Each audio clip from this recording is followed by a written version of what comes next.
අයිබෝන් ගයිස් හැමෝටම සුබ දවසක්. ඇත්තටම අද වටින කියන ටොපික් එකක් මම ඔයගලන්ට කියලා දෙන්න යන්නේ. මොකද මං කියපු පොත්වලින් නුත් ගත්ත අයිඩියාස් එක්ක මම මේක ෂෙයා කරන්නේ. අද 2025 වෙනකොට ගොඩක් කට්ටිය යං ජෙනරේෂන් එක, ඒ වගේම ඕල් ජෙනරේෂන් එක මාර විදියට මේ ස්ක්‍රීන් ටයිම් එකට ඇඩික්ට් වෙලා තියෙනවා. ඒ ඇඩික්ට් වුණ නිසාම අපේ තියෙන ටාගට්ස් අපිට ඇචීව් කරගන්න බැරි වෙනවා. ඔයගලන් හිතට මම කියනවාට ඔයගොල්ලෝ පොඩ්ඩක් තට්ටුවක් දාලා කතා කරලා බලන්න. මොකක්ද ඇයි මට මේ ටාගට් එක ඇචීව් කරගන්න බැරි, ඇයි මට මේ දේ කරගන්න බැරි. උදාහරණයකට ඕගොල්ලන්ට වෙන්න වෙනවා මම මේ සෝෂල් මීඩියා මම ස්ක්‍රෝලින් කරනවා, ඒක තමයි ප්‍රධානම හේතුව.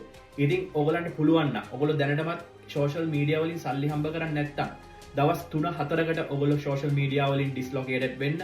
ඒක අයින් කරලා ඔයගොල්ලෝ ටිකක් දවස් ඔයගොල්ලෝ ඉන්නකොටම ඔයගොල්ලන්ගේම අර ඔයගොල්ලන්ටම එපා වෙච්ච බ්‍රේන් එක ආය ටික අනිත් පැත්තට හැරෙන්න ගන්නවා. ඒ අනිත් පැත්තට හැරෙනකොට ඔයගොල්ලන්ට පොතක් කියවන්න හිතෙනවා, ඔයගොල්ලන්ගේ අර බිස්නස් එක ඔයගොල්ලන්ට කරන්න හිතෙනවා, ඔයගොල්ලන්ට අර එක්සෑම් එක පාස් කරගන්න හිතෙනවා.